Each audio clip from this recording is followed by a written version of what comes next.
রহিম আলহামদুলিল্লাহ রাব্বিল আলামিন ওয়াসসালাতু ওয়াসসালামু আলা আশরাফিল আমবিয়া ওয়াল মুরসালিন আলহামদুলিল্লাহ। কিতাব ইতিকাদ আহলিস সুন্নাহ, কিতাবু ইতিকাদ আহলিস সুন্নাহ অথবা ইতিকাদ আহলিস সুন্নাহ। এই কিতাবটার কয়েকটা নাম আছে। একটা হইল ইতিকাদ আহলিস সুন্নাহ, আরও একটা নাম বলে এটার ইতিকাদ আহলিল হাদিস। দুইটাই নামও বিখ্যাত। তো দুইটা নাম লেখা আছে তোরার মধ্যে, মানে ইয়ার মধ্যে, এই জন্য দুইটার মধ্যে উল্লেখ করা হয় আলেমরা। এটা আলেমরা এই কিতাব নিয়ে সন্দেহ কোনো করার নাই, কারণ হচ্ছে এটার মাকতুতাত আছে, বুঝে আসছে। আর এটা ইমামরা তাদের কিতাবে পুরোটা নিয়ে আসছে। ইমাম জাহাবি আনছে, ইমাম জাহাবি বারবার বিভিন্ন জায়গা থেকে আনছে। আর যোগে যোগে ইমামরা এর থেকে অনেক কিছু নিজেদের কিতাবে নকল করে নিয়ে আসছে, অল্প অল্প করে। তো এর দ্বারা বোঝা গেল যে এই কিতাব ইমাম হাফেজ আবু বকর আহমদ ইবনে ইব্রাহিম আল ইসমাইলি, কোন শতাব্দীর তিনি? 277 থেকে 371, অর্থাৎ চতুর্থ শতাব্দীর ইমাম আহমদ ইবনে হাম্বলের ছাত্রদের শতাব্দী। হ্যাঁ, তার ছাত্রদের শতাব্দী। তার ছাত্ররা ইমাম আহমদ ইবনে হাম্বল 241-এ মারা গেছে, তাই না? তো ছাত্ররা 277 থেকে, ছোট ছাত্র যারা আছে অথবা ছাত্রদের ছাত্র, তো বড় ছাত্র অথবা ছোট ছাত্রদের মধ্যে অন্তর্ভুক্ত 371। এই সময়টা আহমদ ইবনে হাম্বলের রহমতুল্লাহ আকিদার প্রভাব সবার মধ্যে ছিল, বিশুদ্ধ আকিদার। আর তিনি একদিকে মুহাদ্দিস ছিলেন। তো মুহাদ্দিসরা এমনিতেই বিশুদ্ধ আকিদা ও মানহাজের লোক, সেই হিসাবে তারা এটা তাদের আকিদা হিসেবে বর্ণনা করে গেছেন। অনেকগুলো গ্রন্থ তিনি লিখেছেন, তার মধ্যে এটা একটা গুরুত্বপূর্ণ গ্রন্থ।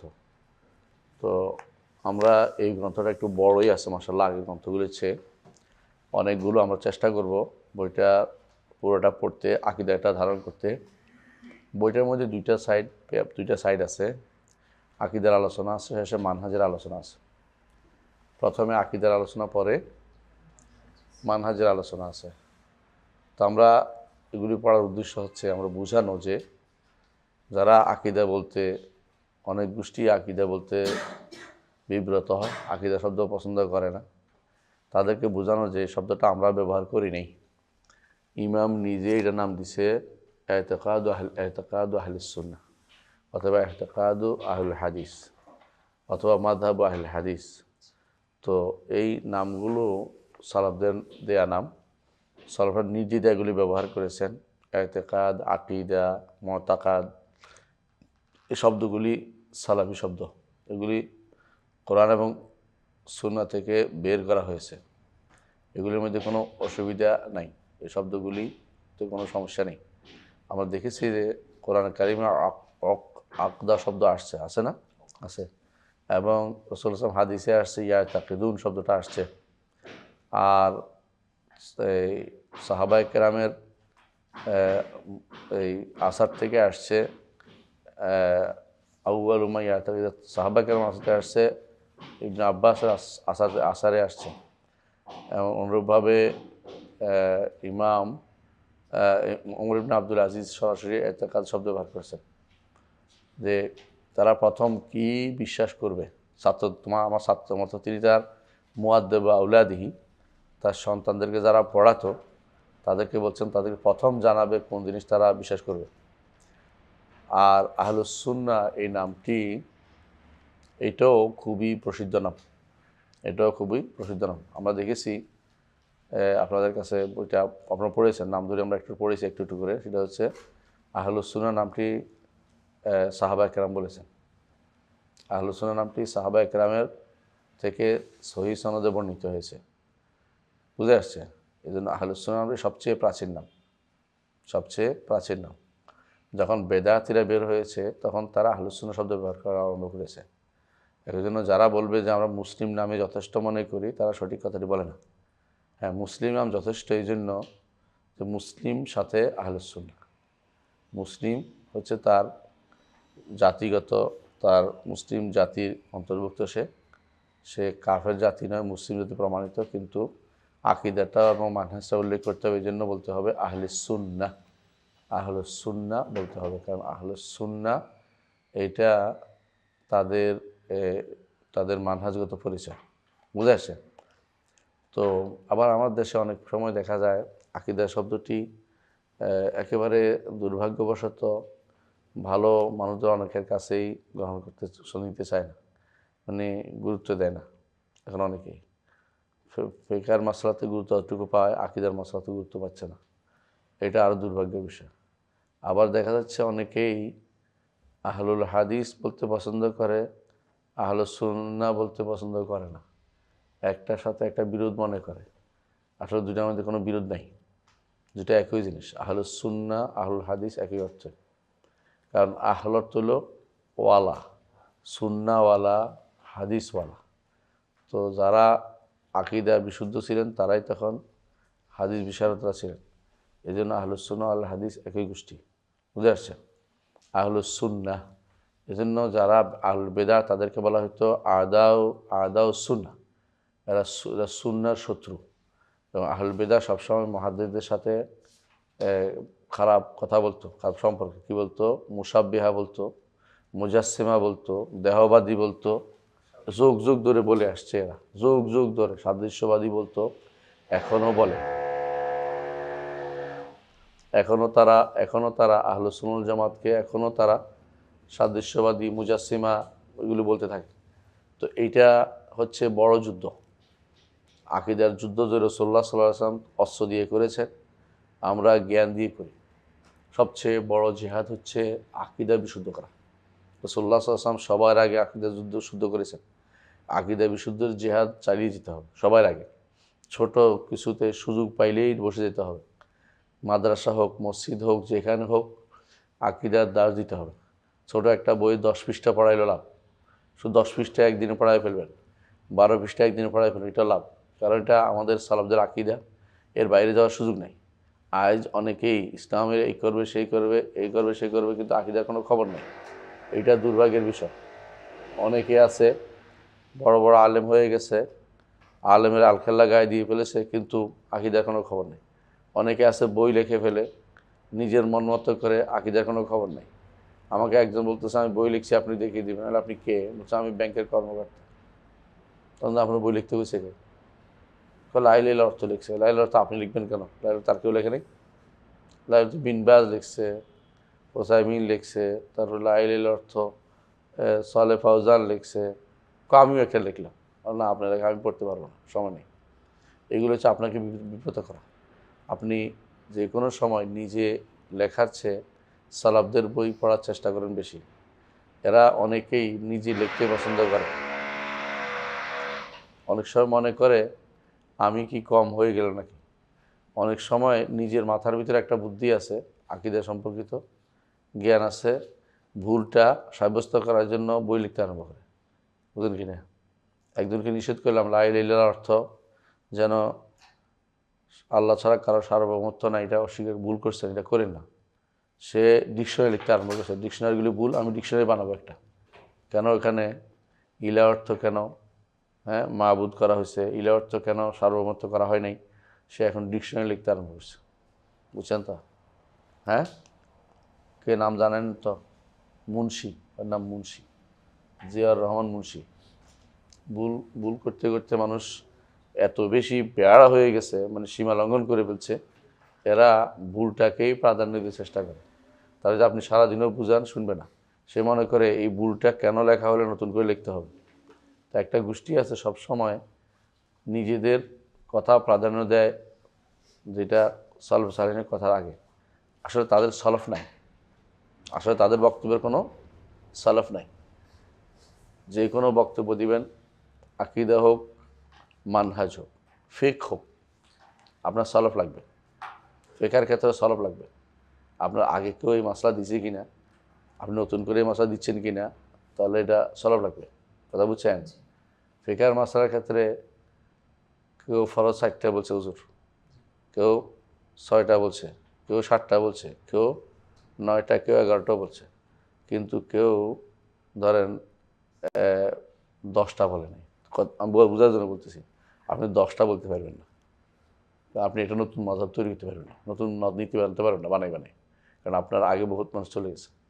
শাইখুল আলবানী রহমতুল্লাহ আলাইহি এই জন্য বলতেন যে আমি যখনই কোনো কথা বলি, কিছু পাই, আমি খুঁজি যে এই কথা আগে কেউ বলছে কিনা, আমি প্রথম এই কথার প্রবক্তা না হই।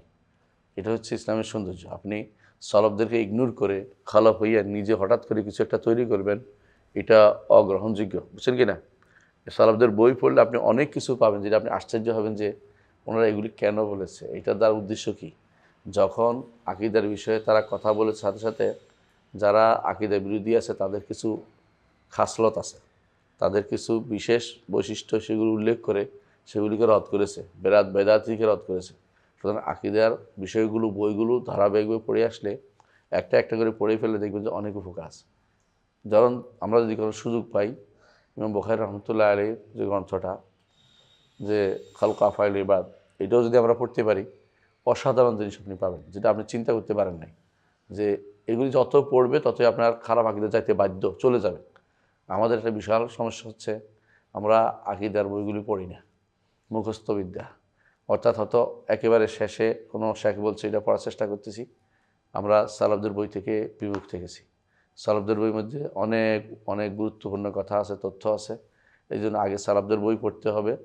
আমরা মৌলিকভাবে আকীদা জেনেছি আলহামদুলিল্লাহ, কিন্তু সালাফদের বই যত পড়বো আকীদাটা কী হবে, সমৃদ্ধ হবে, ঋদ্ধ হবে এবং শক্তিশালী হবে। আমরা সন্দেহমুক্ত থাকতে পারবো যে আমাদের কথা আমরা এখন বলিনি, যুগে যুগে আর আমরা বলেছেন, বুঝছেন?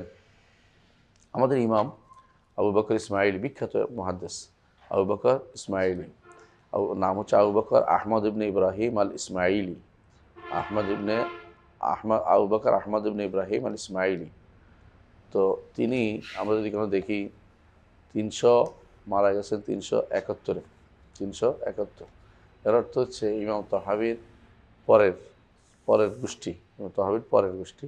ইমাম তাহাবি 329-এ 321-এ মারা গেছেন, না 229 থেকে 321, বিশাল জীবিত ছিলেন। তো এর 321-এর পরে আরও প্রায় অনেক বছর পরে আরেকটা প্রজন্মের পরে তার অবস্থান।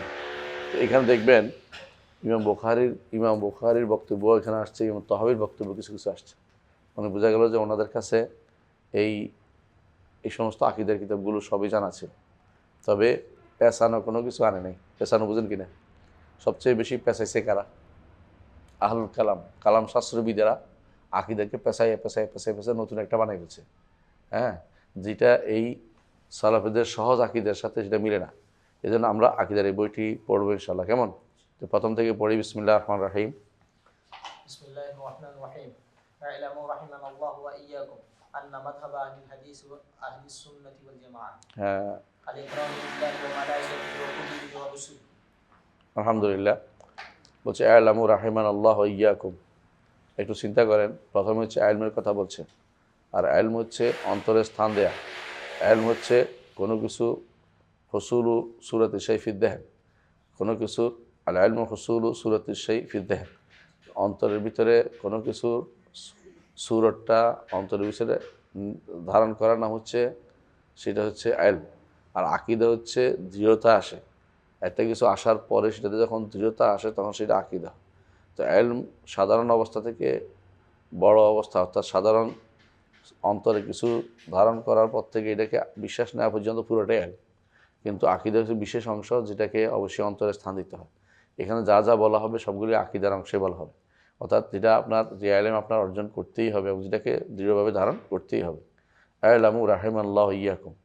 দেখেন, আরও সালাফদের নীতি হচ্ছে দোয়া করা, যে কোনো জিনিসের দোয়া করে শুরু করা।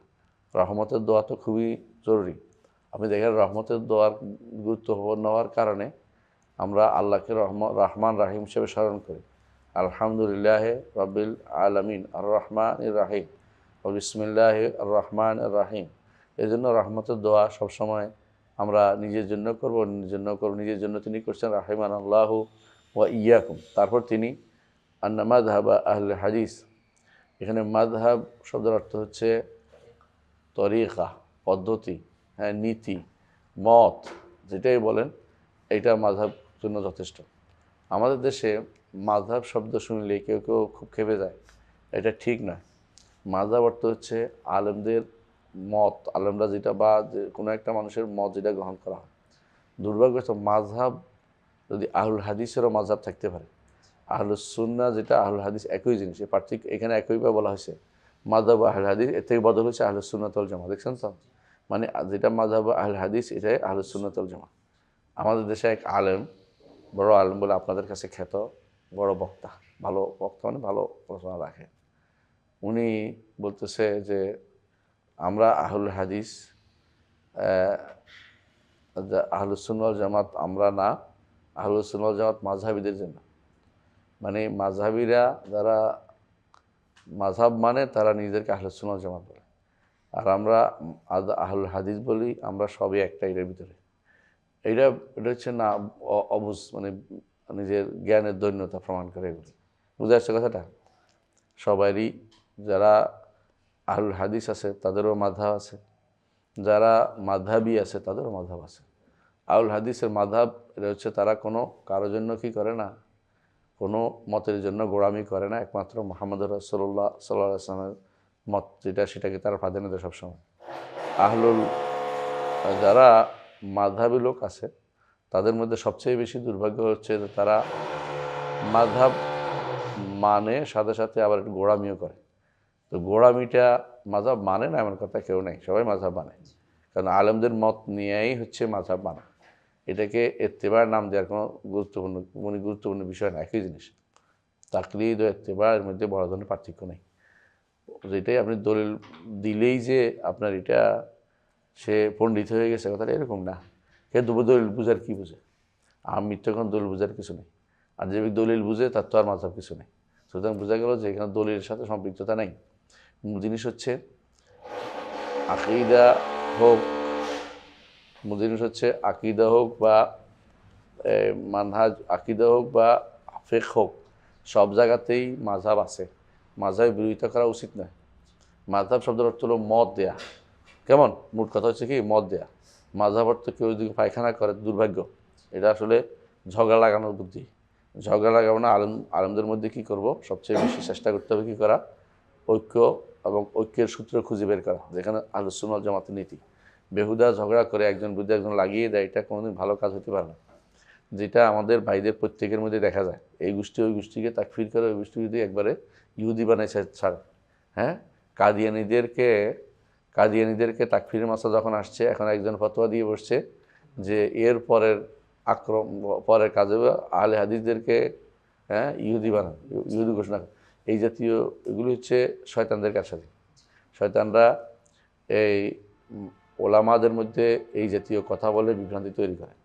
তারা যদি কোনো বাতিলটা তুলে ধরতো তাহলে এটা হক ছিল। বাতিল তুলে না ধরে শুধু গোষ্ঠীদ্বন্দ্ব, আহলুস সুন্নাহ ওয়াল জামাতের মধ্যে গোষ্ঠীদ্বন্দ্ব তৈরি করা জায়েজ নেই। এই জন্য মাযহাব মানলেও কেউ দ্বীনের বাইরে যায় না, মাযহাব মানা জায়েজ। আর যারা মাযহাব না মেনে কেউ থাকে না, সবাই মানে। যে ব্যক্তি মনে করে যে আমি মাযহাব মানি না, সেই ব্যক্তি কোনোদিনই আলেম হইতে পারবে না। আলেম হইতে হলে মাযহাব মানতে হবে। আমরা বলি না তাকলিদ করতে, তাকলিদ এক জিনিস আর মাযহাব আরেক জিনিস। মাযহাব হচ্ছে ওলামাদের বক্তব্য, আলেম হইতে হলে ওলামাদের বক্তব্য জানতে হবে, পড়তে হবে এবং তাদের বক্তব্য বলতে হবে। কথা কি বুঝতে পারছি? তোমরা আবার বাড়াবাড়ি করা শুরু করে দিও না কেউ। অর্থাৎ আলেমদেরকে তাদের মাযহাবগুলোকে জানতে হবে, কিন্তু কারোর জন্য তাআসসুব করা যাবে না। যেটা কোরআন এবং সুন্নাহ বেসড হবে সেটাকেই নেওয়া যাবে। এটা হচ্ছে মাযহাব। সুতরাং মাযহাব দেখলে কেউ মাযহাবের বিরুদ্ধে অনেক বই লিখে ফেলছে। আগের এগুলি আমাদের জন্য এখন বিষ পড়া হয়ে গেছে, এই বইগুলো। এইগুলি দেখিয়ে বিভিন্ন জায়গাতে দাওয়াতের পথে বাধা সৃষ্টি করা হয়। অমুকে কথা বলছে, অমুকে কথা বলছে। তো ওইগুলি জবাব দিব না, আমরা দাওয়াতের কাজ করব। আমরা বিশুদ্ধ আকীদার দাওয়াতের কাজ করি। যে কোনো আলেম বিশুদ্ধ আকীদার কাজ করেছে তিনি আমাদের লোক। যে কোনো আলেম ফিকহের কাজ করেছে তিনি আমাদের লোক। আবু হানিফা কানা ইমামান, শাফিঈ কানা ইমামান, মালিক কানা ইমামান, এবং আহমদ ইবনে হাম্বল কানা ইমামান, এবং ইবনে জারীর তাবরি কানা ইমামান, সুফিয়ান ইবনে উয়াইনা কানা ইমামান, হাম্মাদ ইবনে যায়েদ কানা ইমামান, হাম্মাদ ইবনে সালামা কানা ইমামান। এরা সব ইমামদের মত ছিল। ইমামরা অনেকে বিভিন্ন মাযহাবীও ছিলেন। ইয়াহিয়া ইবনে মাঈন তিনি ছিলেন হানাফি মাযহাবের একজন লোক, অথচ তিনি মুহাদ্দিস, বিশাল আমিরুল হাদিস। তো অনেকেই ফিকহের ক্ষেত্রে হানাফি মাযহাবের মত নিয়েছেন, তাই বলে তাদেরকে আমরা এই বিশুদ্ধ আকীদার বাইরে বলবো না। কারণ হচ্ছে মাযহাবের সাথে আকীদার কোনো বিরোধ নেই, কথা বুঝতে পারছি। আকীদা ও মাযহাবের বিরোধ নেই। আকীদা ও মাযহাব বিরোধ তৈরি করলে এটা হচ্ছে বিভ্রান্তি। একটা মানুষ মৌলিকভাবে বিভিন্ন মাযহাবে থাকতে পারে, কিন্তু যখনই কোরআন এবং সুন্নাহ তার কাছে কোনো কিছুতে দেখবে যে এই মাযহাবের বিরুদ্ধে গেছে কোনো জায়গাতে, সেখানে বলবে না এইটা হলো মূল জায়গা, সেখানে বলবে না এটা যে আমাদের মাযহাবের বিরুদ্ধে যা আছে সব হয় তাউইল করা, হ্যাঁ তাউইল করতে হবে, নাহলে সেটা কী করতে হবে, মানসুখ বলতে হবে, যেটা কারখি বলেছে। কারখিটা বলার কারণ আল্লাহ জানে কী জন্য বলেছেন, তবে কারখি নিজেও মুতাজিলা ছিলেন। ওরা কারখের লোকেরা সব মুতাজিলা ছিলেন। এবং এই হানাফি মাযহাবের এই গোষ্ঠীটা যারা মুতাজিলা ছিলেন, এরা হানাফি মাযহাবের বদনামের জন্য যথেষ্ট। এরা বেশিরভাগ এই উল্টি করেছে আকীদার ক্ষেত্র। কেউ মুতাজিলা, কেউ মাতুরিদি হওয়ার কারণে বিভ্রান্তি তৈরি করেছে বেশি। কিন্তু এর বাইরেও আলহামদুলিল্লাহ অনেক উলামা ওয়াল আহনাফ ছিলেন যারা সহিহ আকীদা ও মানহাজে বিশ্বাসী ছিলেন। তেমনিভাবে শাফিঈদের মধ্যে অনেক ওলামা ছিলেন যারা সহিহ আকীদা ও মানহাজে ছিলেন, এবং যারা মালিকীদের মধ্যে ইবনে আব্দুল বার হচ্ছে ইমাম, এর মধ্যে তিনিও ছিলেন সহিহ আকীদা ও মানহাজের লোক। এবং শাফিঈদের হাম্বলীদের মধ্যে তো বেশিরভাগই সহিহ আকীদা ও মানহাজের লোক ছিলেন, দুই একজন ছাড়া। সুতরাং বোঝা গেল যে মাযহাব এবং আমাদের আকীদার মধ্যে কোনো মাযহাব এবং মাযহাব মানার মধ্যে আকীদার কোনো বিরোধ নাই, কথা বুঝাতে পারছি। কেউ যেন মাযহাব মানার সাথে আকীদার বিরোধ তৈরি করবেন না। যতক্ষণ পর্যন্ত স্পষ্টভাবে আকীদাতে বিরোধ না করে, ততক্ষণ পর্যন্ত মাযহাবের সাথে আমরা কোনোদিন বিরোধ তৈরি করি না, কথা বুঝাতে পারছি। আপনি হানাফি থাকেন না যাই করেন, আকীদাটা বিশুদ্ধ করেন। হানাফি মাযহাবের সালাত হয়, হানাফি মাযহাবের সালাত হয়, বুঝছেন না কথাটা? এই কথা কোনো বলবেন না হানাফি পিছনে নামাজ শুদ্ধ নাই, এটা বলবেন না।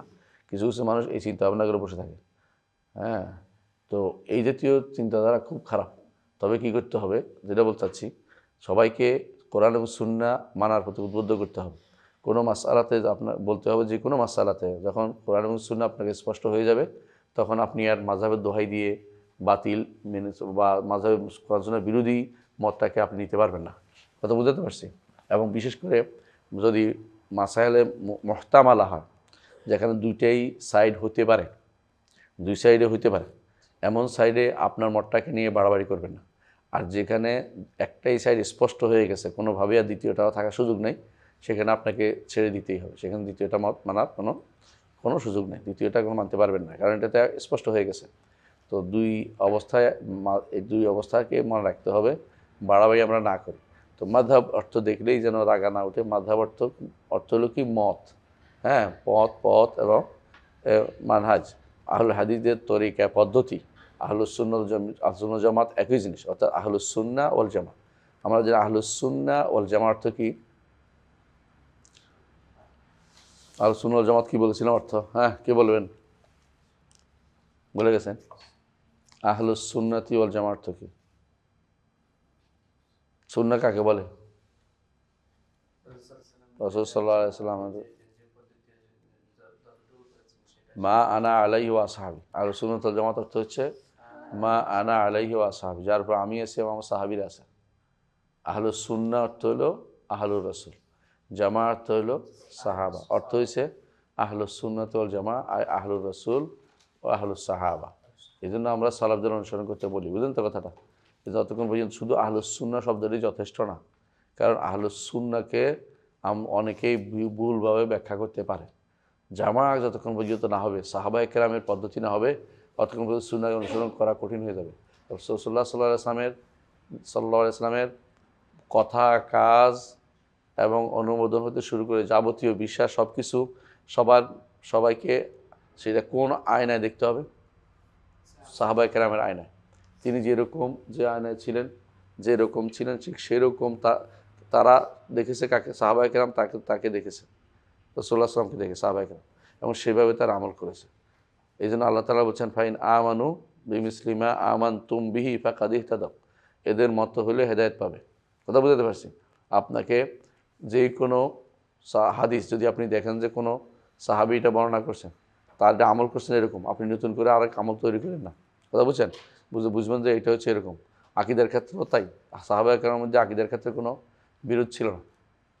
কিছু কিছু মাসাইলের ক্ষেত্রে কেউ কিছু মাসাইলের ক্ষেত্রে তারা কোনো জায়গাতে আপনি হয়তো মনে হবে বিরোধ তৈরি করছে, বিরোধ না, 2-3টা ওয়াজ বর্ণনা করা উদ্দেশ্য, এবং দুইটাই হতে পারে, ওরা এখানে এরকম নয় যে এটাকে বলে তাওয়াক্কুফ বলে, মতভেদ বলা যাবে না, আকীদার ক্ষেত্রে কোনো মতভেদ নাই।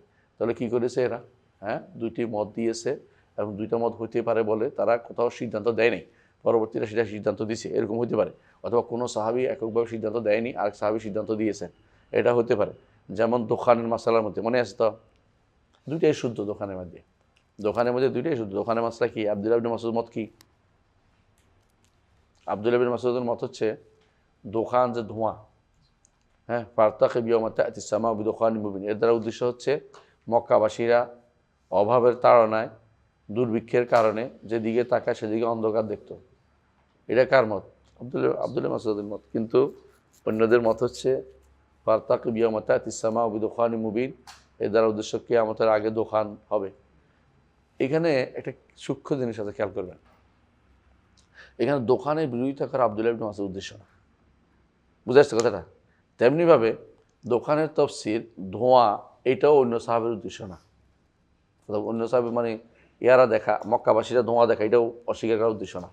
তো মতভেদটা হয়েছে আয়াতের তফসির এটা কিনা, মানে আয়াতের তফসির, এই আয়াতের দিয়া কিয়ামতের আগের দোকান বোঝানো হচ্ছে কিনা, আর এই আয়াতের দিয়া রাসূলুল্লাহ সাল্লাল্লাহু আলাইহি ওয়াসাল্লামের সময় কাফেরদের, মক্কাবাসীদের দুর্ভিক্ষ বোঝানো হয়েছে কিনা, কথা এটাই।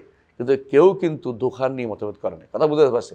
ঠিক অনুরূপভাবে সাকের মাসালা, ইয়ৌমা ইউকশাফু আন সাকিন ওয়া ইউদআউনা ইলা সুজুদ, এখানেও সাক দ্বারা কি, সাক দ্বারা পিন্ডলি বলা, সাক দ্বারা কি ইয়া উদ্দেশ্য কিনা, আল্লাহর পায়ের গোসা উদ্দেশ্য কিনা, বুঝে আসছে? এইটা হলো মতভেদের। কিন্তু পায়ের গোসা যে আল্লাহর সিফাত, এটা নিয়ে মতভেদ না, মতভেদটা এটা না। এই আয়াতটা এই সিফাতের সাথে সম্পৃক্ত কিনা, এটি হলো মতভেদের জায়গা। একদল বলছে সম্পৃক্ত, এক বলছে সম্পৃক্ত না, কিন্তু সম্পৃক্ত হওয়াটাই বেশি রাজে আমাদের কাছে। কিন্তু তাই বলে যেই সাহাবী বলছেন যে এটার অর্থ অন্য একটা অর্থ করেছেন, এর অর্থ এটা নয় যে তিনি সাক অস্বীকার করেছেন। আমাদের বেদাতি গোষ্ঠী, তাদের কাজে হচ্ছে একটু সামান্য ইয়া পাইলে, শব্দ এদিক সেদিক পাইলে, এই তো মতভেদ আছে। ওরা খুশি হয় মতভেদ তৈরি করতে, কেন? তারা মনে করে আকীদা মতভেদ বানাই ফেললে যাচ্ছে তা বলতে পারে, যেভাবে ইচ্ছা অপব্যাখ্যা করতে পারে, এই জন্য তারা সেটা করে। কথা বুঝতে পারছি?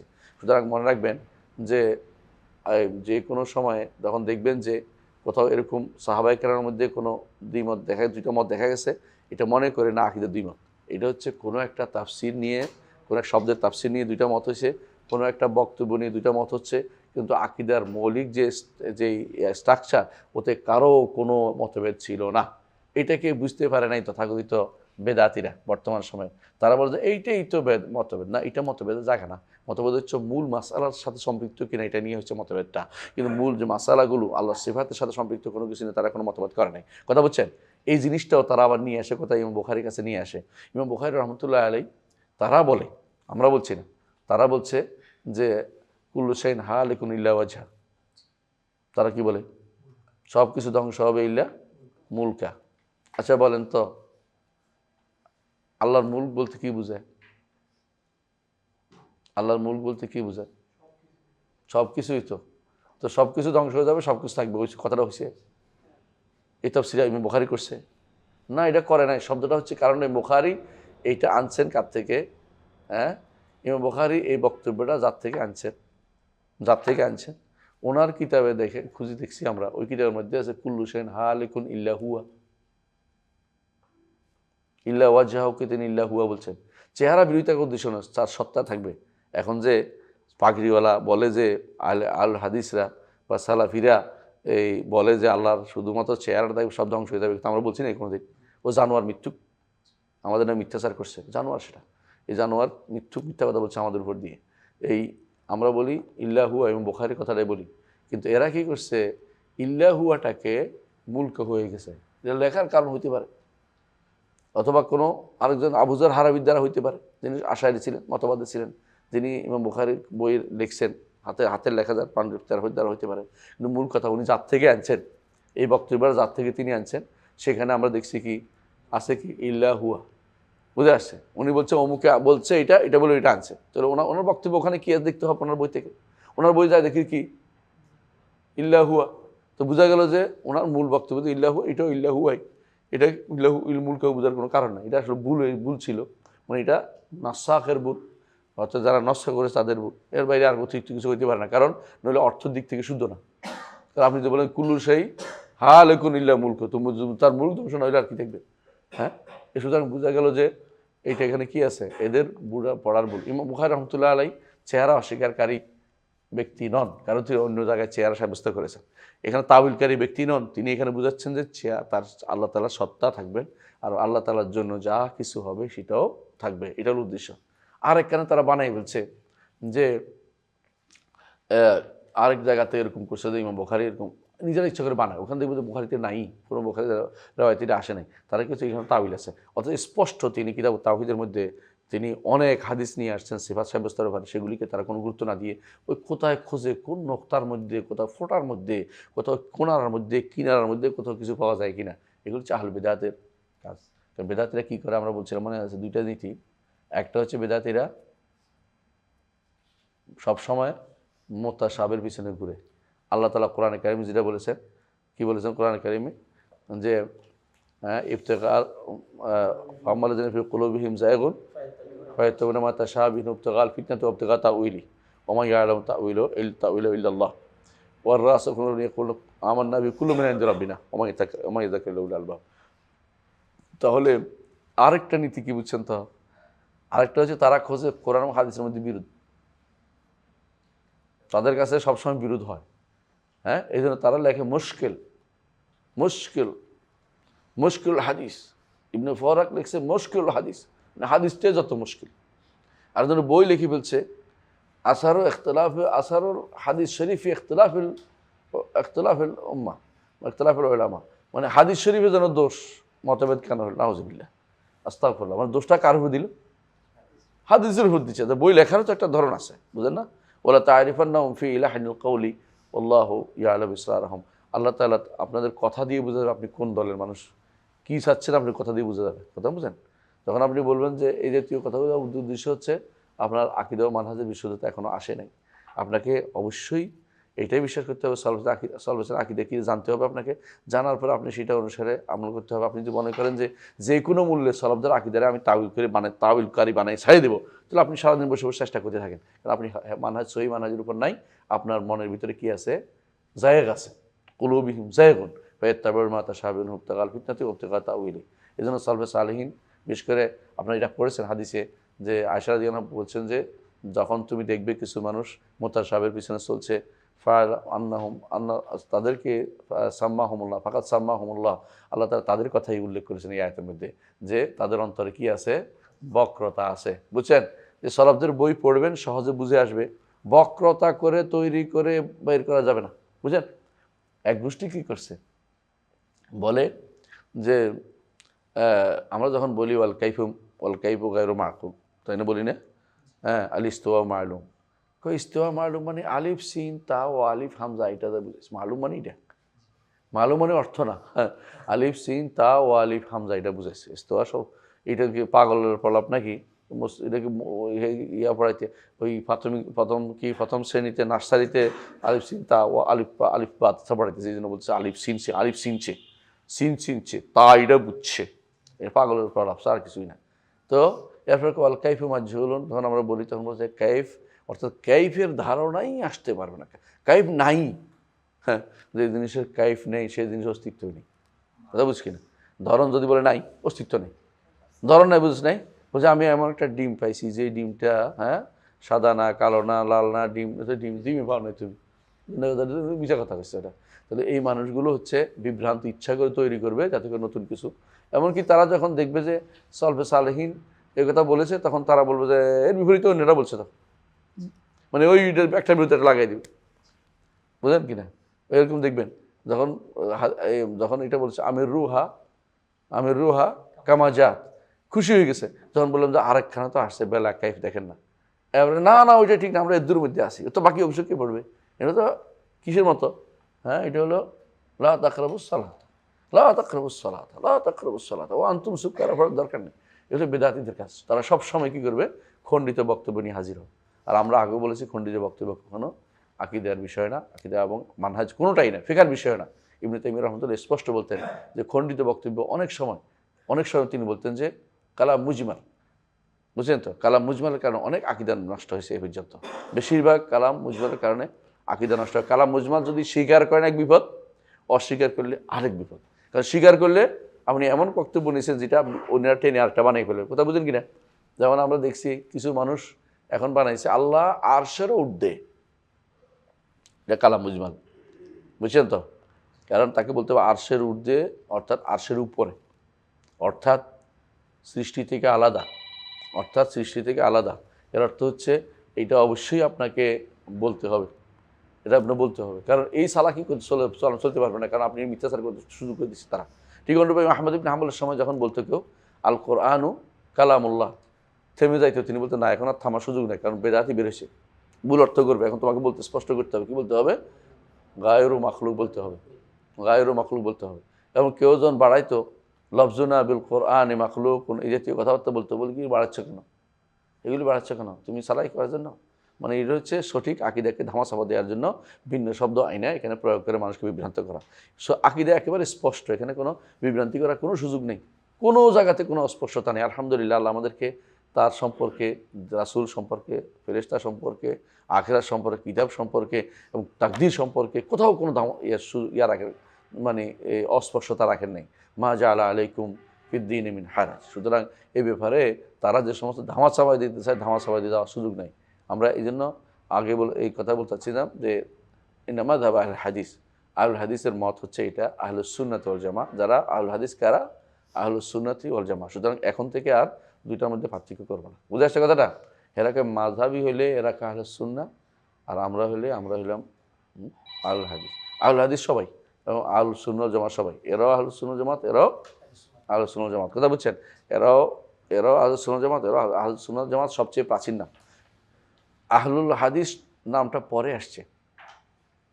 কথা কেন পরে আসছে বলেন তো?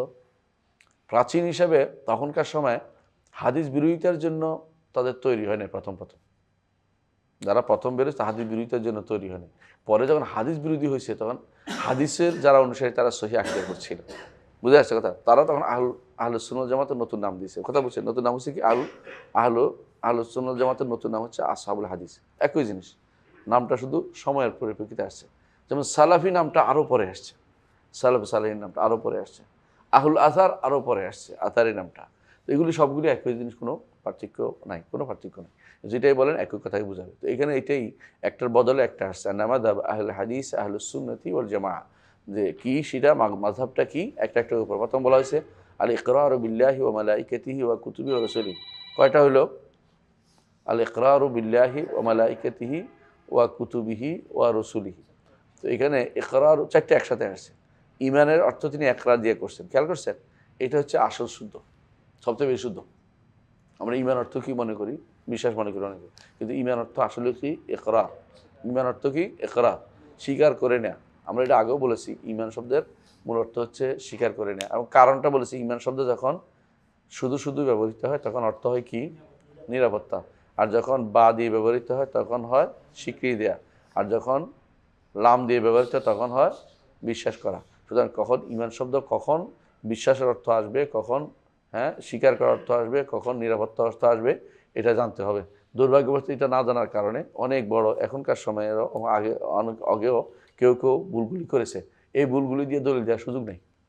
এই ভুলগুলি দলিল দেওয়ার সুযোগ আমাদের কাছে কি আছে? আল্লাহর কোরআন এবং রাসূলুল্লাহ সাল্লাল্লাহু আলাইহি ওয়াসাল্লাম হাদিস মুকদ্দাম তরিয়ান আছে, এবং সালাফদের কওল আমাদের কাছে আছে। এই যে একটা সালাফদের কওল দিলাম আপনাকে, ঈমান হচ্ছে ইকরার। ঈমান হচ্ছে ইকরার। কথা বুঝতে পারছি? ঈমান হচ্ছে ইকরার, সেটা এক স্বীকৃতি অন্তরে, মুখে এবং কর্মকাণ্ডে, অন্তরে মুখে এবং অঙ্গ প্রত্যঙ্গে হতে পারে। এবং এটা কয়টা জিনিস? আল ঈমান কাউলুন ওয়া আমল। স্বীকৃতি এটা কাউল দিয়ে হবে, আমল দিয়ে হবে। কাউলুল কলবি, কাউলুল লিসানি, আমলুল কলবি, আমলুল লিসানি ও আমলুল জাওয়ারিহ। এই পাঁচটি জিনিস দিয়ে অবশ্যই স্বীকৃতি দিবেন। কি স্বীকৃতি দিবেন? বিল্লাহি ওয়া মালাইকাতিহি ওয়া কুতুবিহি ওয়া রাসূলিহি। আল্লাহর উপর ঈমানের বিষয়টা কেমন? তারপরে মালাইকাদের উপর ঈমান, কিতাবের উপর ঈমান, রাসূলদের উপর ঈমান। বাকিগুলো আলোচনা করেন নাই কেন? আর কটা রয়েছে? আরও দুইটা। এটাও আসবে, ধীরে ধীরে সবগুলি আসবে। তিনি প্রথমে শুরু করেছেন এই চারটা হচ্ছে মূলত আল্লাহ তাআলার জাতের সাথে, জাত এবং আফআলের সাথে সম্পৃক্ত। বুঝছেন তো? আল্লাহ তাআলা জাত ও আফআলের সাথে সম্পৃক্ত। কারণ আল্লাহ তাআলা বিল্লাহে হচ্ছে বিল্লাহে জাত, তাই না? ওয়া আফআল, সমস্যা নেই। আচ্ছা, তারপরে হলো কি মালাইকা, মালাইকা কি আফআল। তারপরে কি কুতুব, আল্লাহর না? হ্যাঁ, আল্লাহর সিফাত, এটা সিফাত। তারপরে কি রসুল, রসুলটা কি আফআল। বুঝছেন তো? প্রথমে নিয়ে আসছে আল্লাহ তাআলা জাত ও সিফাত ও আফআল নিয়ে আলোচনা করছে। এই জন্য প্রথমে এটা আনছেন যে প্রথম কাজ হচ্ছে সবার আগে ঈমান বিল্লাহি ওয়া মালাইকাতিহি ওয়া কুতুবিহি ওয়া রাসূলিহি। এবং একসাথে কোরআনে কারিমে এই একসাথে আসছে, কিন্তু একসাথে আসছে কোথায়? সূরা বাকারার শেষ আয়াতের আগের আয়াত 285 নম্বর আয়াতে কুলুন আমানা বিল্লাহি ওয়া মালাইকাতিহি ওয়া কুতুবিহি ওয়া রাসূলিহি। হ্যাঁ, একসাথে আসছে। কেমন? বাকি দুইটা পরের আয়াতে আসছে, বাকি দুইটা পরের আয়াতে আসছে। এই জন্য একসাথে তিনি 4টা উল্লেখ করেছেন। অসুবিধা নেই, আলহামদুলিল্লাহ। আকীদার ক্ষেত্রে মৌলিকভাবে 4টা, আরও 2টা সামনে আসবে। কেউ যদি কোনো 4টা উল্লেখ করে, এর অর্থ এই নয় যে বাকিটা তিনি উল্লেখ করছেন না, কারণ সামনে তিনি আলোচনা করবেন। وقبول ما نطق به كتاب الله تعالى وما صحت به الرواية عن رسول الله صلى الله عليه وعلى آله وسلم لا معدل عما ورد به ولا سبيل إلى رده إذ كانوا مأمورين باتباع الكتاب والسنة مضمونا لهم الهدى فيهما مشهودا لهم بأن نبيهم يهدي إلى صراط مستقيم مهذرين في مخالفته الفتنة والعذاب الأليم। এখানে এটুকু বলার পরে তিনি বলছেন যে আহলুল হাদিস এবং আহলুস সুন্নাত ওয়াল জামাতের আকীদা হচ্ছে, বিশ্বাস হচ্ছে, মত হচ্ছে এটা যে তারা আল্লাহর কোরআনে যা যা বলে সবগুলো তারা কবুল করে নেয়।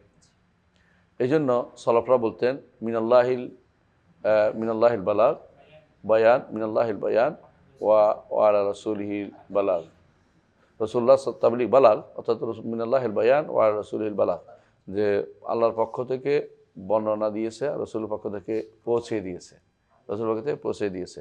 ওয়া আলাইনা আল ঈমান ওয়া তাসলিম, আমাদের উপর ঈমান আনতে হবে, তাসলিম মেনে নিতে হবে। তো এটা হচ্ছে আমরা কবুল করে নিচ্ছি আমরা। কেমন?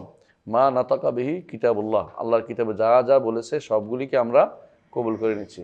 এর কোনোটাই কবুল না করলে কি ঈমান হবে না, একটু ঈমান থাকবে না। এই জন্য ওমা সাহহাত বিহি রিওয়ায়াত আন রাসূলিল্লাহ সাল্লাল্লাহু আলাইহি ওয়া আলিহি ওয়াসাল্লাম, সাল্লাল্লাহু আলাইহি ওয়া আলিহি বলাটাও উত্তম। আলী না বললেও কোনো অসুবিধা নেই, কিন্তু আলী বলাটা উত্তম। কেন? আমরা দেখছি যে সলফে সালিন সাল্লাল্লাহু আলাইহি ওয়া আলিহি সবসময় একসাথে উল্লেখ করতেন। এই জন্য আমরা দেখেছি অনেক আমাদের ওস্তাদের মধ্যে অনেকে সাল্লাল্লাহু আলাইহি ওয়া আলিহি বলতেন। বিশেষ করে শেখ আব্দুল মোহসেন আব্বাদ হাফিজাহুল্লাহ, তিনি সাল্লাল্লাহু আলাইহি ওয়া আলিহি ওয়াসাল্লাম বলতেন। এর অর্থ হচ্ছে আলী ওয়াসাল্লাম, আমরা তো এমনি দোয়া করি না, আলী ওয়াসাল্লাম বলি না, আলী ওয়াসাল্লাম বলতে পারেন, সাল্লাল্লাহু আলাইহি ওয়াসাল্লাম বলতে পারেন, কোনো সমস্যা নেই। আলী বললে লাভ হচ্ছে এটা যে এটা ঘুরে ফিরে আপনার কাছেও আসবে। কারণ প্রত্যেকটি ইমানদার মোত্তাকি পুরুষ তিনি আল্লাহ রাসূলুল্লাহ সাল্লাল্লাহু আলাইহি ওয়াসাল্লাম আল, এটা কোনো শুধু পরিবারকে বোঝানো হয় না, যারাই অনুসারী যারা ইমানদার তারা অনুসারী তাদের উপর ব্যাপকভাবে যাবে। আর যারা তার পরিবারের মধ্যে কেউ যদি কোনো কাফের হয় তার কাছে যাবে না, বুঝছেন তো? ইমানদারদের শুধুমাত্র শামিল করে।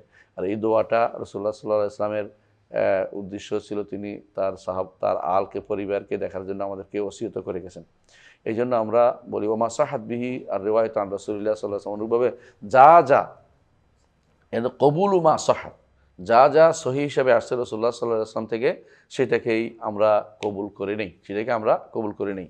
এখানে কোনো বলা হয় নাই যে মুতাওয়াতির হইতে হইবে, আহাদ হইতে পারবে না, অথবা বলা হয় নাই যে বর্ণনাকারী বিরুদ্ধে মত যাইতে পারবে না, অথবা বিবেক বিরোধী হইতে পারবে না, অথবা ফকিহ দেখার দরকার আছে কিনা দেখতে হবে।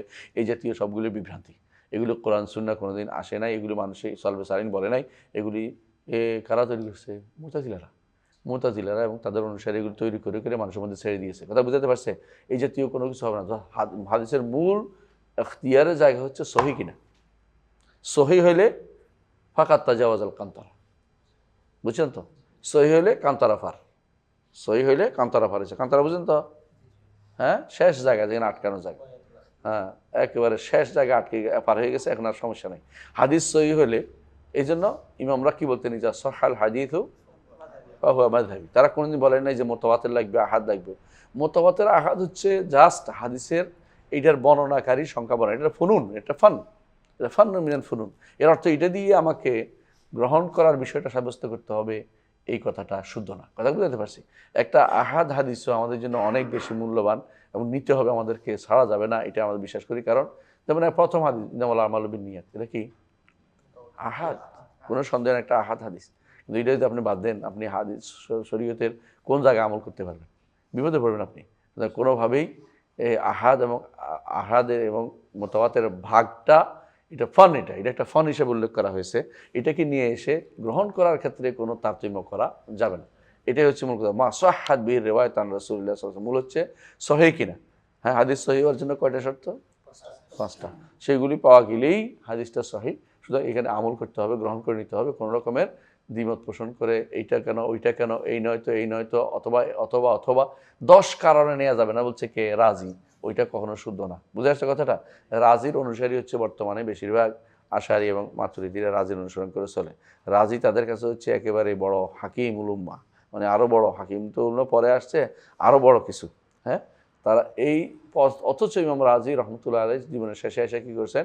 তওবা করে কোরআন এবং সুন্নাহ দিয়ে ফিরে আসছেন। কিন্তু এরা তওবা করার জন্য তারা আসে না। আফালা ইয়াতুবুনা ইলাল্লাহ, তারা কি আল্লাহর কাছে তওবা করে ফিরে আসবে না? তাদের ইমামরা ফিরে আসছে, সন্দেহ নাই, তাদের বইতে আছে। তারা তারপরেও যদি অস্বীকার করে, সেটাকে আমরা কী করবো? পারে না বইটা অস্বীকার করে ফেলতে। ইমাম আশারির বই অস্বীকার করে, ইমাম রাজির বই অস্বীকার করে, গাজালির বই অস্বীকার করে। কেন? ফিরে আসছে কেন? এটা মানা যাবে না। এমনকি কিছুদিন পরে এমনও হইতে পারে যে শোয়েব আল আরনাউত, তিনি কিন্তু সালাফি আকিদা, শেষের দিকে এসে সালাফি আকিদা তিনি বলছেন এটাই আমার কাছে বিশুদ্ধ আকিদা মনে হয়। কিছুদিন পরে কইবেন যে না না, উনি ফিরে আসে নাই, কিন্তু রেকর্ডটা দেখতে খাইতে হবে। উনি যে বইয়ে লিখছে, রেকর্ডে আছে, এগুলো কই দিব? রেকর্ডটা ধরে রাখতে হবে সবার কাছে, এদের পরবর্তী দেখাইতে পারে যে দেখেন উনি কী বলছে। কিন্তু ওরা খুশি হয়, মনে করে হানাফিয়া ছিলেন যেহেতু, হানাফিটা তো শুনিও না, কিন্তু হানাফি মনে করে মাতুরিদি হয়েছে, বুঝছেন না? মাতুরিদি মনে করে বসে রয়েছে। কিন্তু না, সব উনি কিন্তু নিজে সালাফি আকিদাকে প্রাধান্য দিয়ে বলেছেন। কথা বুঝতে পারছে? এরা কী করে, যখন আপনাদের উস্তাদেরা দেখি, যখন আলবানির কথা আসে, হ্যাঁ, তখন উস্তাজ আলবানি, আলবানি, আলবানি।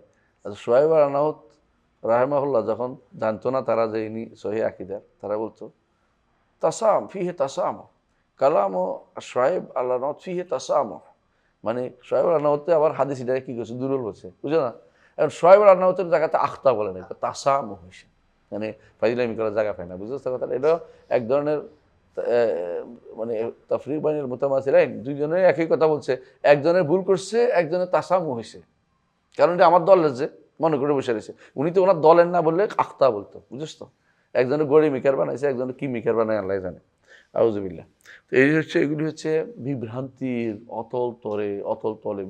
মানুষের মধ্যে যখন মানহাজগত পরিশুদ্ধি না থাকে, তখন মানুষ এরকম ব্যবহার করে। আলহামদুলিল্লাহ একজনরা কী করে, হ্যাঁ, একই হাদিসের হুকুম দুইজনে লাগাইছে। সেটা কোনটা হাদিস বিখ্যাত মনে আছে তো? ফজর নামাজের সময়, ফজর নামাজের পরে 3 বার ওই শেষ 3 আয়াত হাসুরের শেষ 3 আয়াত পড়া, এটা হাদিসটা দুর্বল। এখন তারা যে কোনো সহি বানাবে, কারণ তাদের দেশে হয়তো আমল আছে, কত হুজুরে পড়া কেউ দেখছে। হ্যাঁ, এখন এটা যে কোনো মূল্যে এটা কী করতেছে? শুদ্ধ করার চেষ্টা বসে রয়েছে এবং আর কোনো কাম পায় নাই। হাদিসের মধ্যে মোতাখাসিস তৈরি করছে আলবানির ভুল ধরার জন্য, শোয়েবের ভুল ধরার জন্য, বুঝছেন তো? এবং এটাকে তাসি করার জন্য। এই যদিও হাদিস শিক্ষার উদ্দেশ্য, যে ওলামাদের ভুল ধরবো, বুঝলেন কথাটা? মান তালাবা ইলমান লিইউমারি বিসসুফাহা, হ্যাঁ, লিইউমারি বিল উলামা আও ইউজারি বিসসুফাহা, হ্যাঁ, তারপর কী হইব? লাম ইয়াজরি হাল জান্নাহ, তাই না?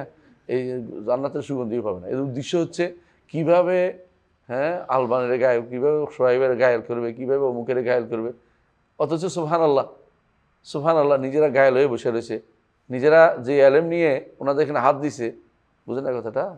ওই আলেম তাদের কাছেও যাইতে পারে নাই। কথা, নিজের উপর দিয়ে জুলুম করেছে, নিজের উপর জুলুম করেছে, ওরা নিজে অজ্ঞতা প্রকাশ করেছে, অজ্ঞতা। আর এটা যদি ওদের গবেষণাপত্র বিষয়ে বের করে ফেলছে, সব পয়সা খরচ করে, বাপরে বাপ, বিশাল কাম করে ফেলছে। এইটা হচ্ছে আমাদের দেশের হাদিস গবেষণা, আমাদের দেশের হাদিস গবেষণার নাম এটা। সুবহানাল্লাহ। আমরা সবসময় বলে থাকি যে নিজে কিছু বানানোর আগে সালাফদের বক্তব্যকে প্রাধান্য দিন। চিনি শিখুন যে ওটা আগে কেউ বলছে কিনা, আগে কেউ অবশ্যই বলেছে, আলমানি রহমতুল্লাহ আলাইহি যখন কাউকে দড়াইব বলে, এটা কি নিজের পক্ষে বলে? আগে কেউ বলে নাই? 100% নিজের থেকে বলে না। অমুকে বলছে বলে বিস্তারিত আলোচনা করে তারপর বলে যে এটা দড়াইব, এবং কারণ বলে, অথবা কোথাও বলে যে এই কারণে, কারণ আমার অমুক কিতাবে এটা আছে, তারপর বলে নিজের পক্ষ থেকে আমি কি দৌড় বল এটা শুদ্ধ হাদিস সহি হাসান জোর করতে পারি নাকি? হ্যাঁ, কিছু আছে গায়ের জোরে করবে, গায়ের জোরে।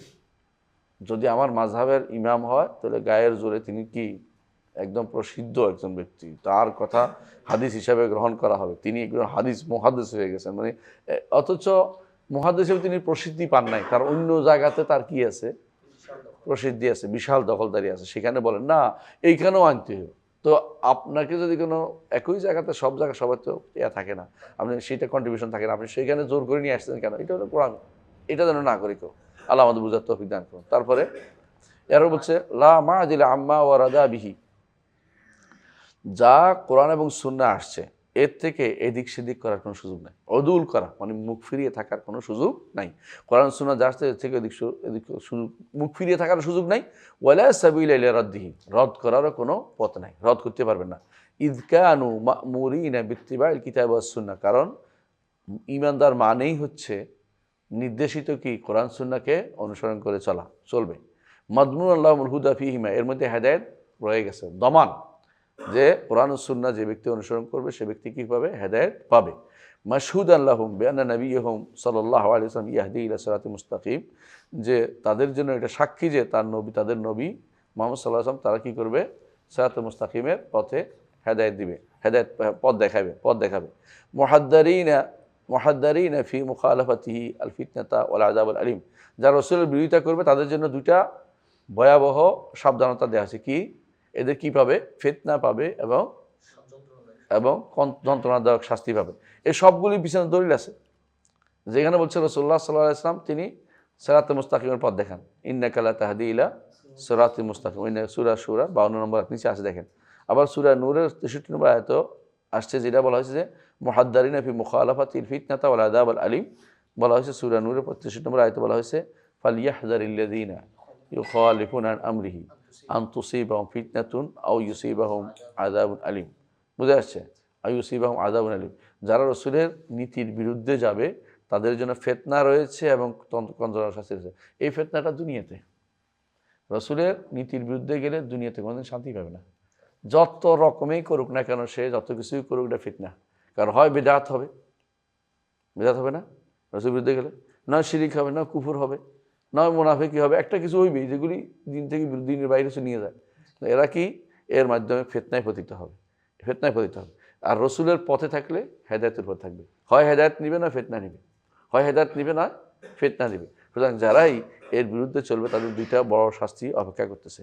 এই জন্য নিচে দেখেন ইমাম দারুল হিজরা একটা ঘটনা বর্ণনা করেছে। এক লোক কি করছে, যে বলছে কোত্থেকে হেরাম বাঁধবো, বলছে যে রাসূলুল্লাহ সাল্লাল্লাহু আলাইহি ওয়াসাল্লাম কোত্থেকে হেরাম বাঁধছে, রাসূলুল্লাহ সাল্লাল্লাহু আলাইহি ওয়াসাল্লাম হেরাম বাঁধছে কোত্থেকে? যুলহুলাইফা থেকে। তো সে চাচ্ছে এহরাম বাঁধতে ঘর থেকে, বুঝলেন না, মসজিদ রাসূল থেকে। তো রাসূলুল্লাহ তিনি বললেন যে তুমি ফাইনি আখাফু আলা তাফা, তুমি এটা করিও না, তুমি আখাফু আলাইকাল ফিতনা, তোমার আমি ভয় পাচ্ছি তুমি ফিতনায় পতিত হবে। অর্থাৎ তুমি এরপরে একটা তো শুরু করছো, এর সবগুলি বদলাইবা। যে ব্যক্তির সীমা রেখা বদলাইতে পারে সবই বদলাইতে পারে। রাসূল সীমা রেখা দিছে কি? এহরাম বাঁধতে হবে কোত্থেকে? যুলহুলাইফা। আপনি এহরাম বাঁধে ফেলছেন ঢাকায় বসে, বুঝলেন না? রাসূল বলছে মিকাতে, আপনি বলছেন ঢাকায়, তো আপনি ফিতনা তৈরি করছেন। কোনো বিপদ হলে আলাদা কথা, কিন্তু কিছুই না, আপনি ইচ্ছা করে ওখানে বলেও দেয়, বারবার বলে দেয় আমরা আধা ঘন্টা পরে মিকাত অতিক্রম করবো, আর 10 মিনিট পরে মিকাত অতিক্রম করবো, এখন আমরা মিকাত পার হচ্ছি, এখনই এহরাম বাঁধুন। এরপরে আপনি ঢাকাতে এহরাম বাঁধে বসে, ঢাকাতে এহরাম শিখানোর জন্য লোক লাগাই রাখছে। বাট মানে কি আপনার জন্য বেদাত তৈরি করতেছেন কেন? এগুলো ফিতনা। এই ফিতনা ইমাম আহমদ বলছেন যে, ইমাম মালিক বলছেন যে এটা হচ্ছে তোমার ফিতনায় পাবে। বলছে তো এটা মাত্র কয়েক মাইল বেশ কম, অর্থাৎ সে সাচ্ছে কোত্থেকে? মসজিদ রাসূল থেকে। আর আবিয়ার আলী হচ্ছে প্রায় 10 কিলোমিটার, বেশি না। এই কয়েক মাইলের বেশ কমের মধ্যে অসুবিধা কী হবে? ক্বালা ফাইনাল্লাহ ইয়াকুল ফালইয়াহযারিল্লাযীনা ইউখালিফুনা আন আমরি আন তুসিবাহুম ফিতনাতুন আও ইউসিবাহুম আযাবুন আলীম। এই আয়াতে তিনি দলিল দিয়েছেন। ইমাম আবু শামা আল বায়েস আলা ইনকার বিদা ওয়াল হাওয়াদিস গ্রন্থে এটা নিয়ে আসছে, দেখছেন না? এখানে লেখা আছে, দেখবেন। তাহলে আমরা বুঝতে পারছি যে অবশ্যই কী করতে হবে, কোরআন এবং সুন্নাহ হচ্ছে আমাদের জন্য পাথেয়। কোরআন এবং সুন্নাহ পাথেয়। কোরআন এবং সুন্নাহ অনুসরণ করতে আমরা আদিষ্ট।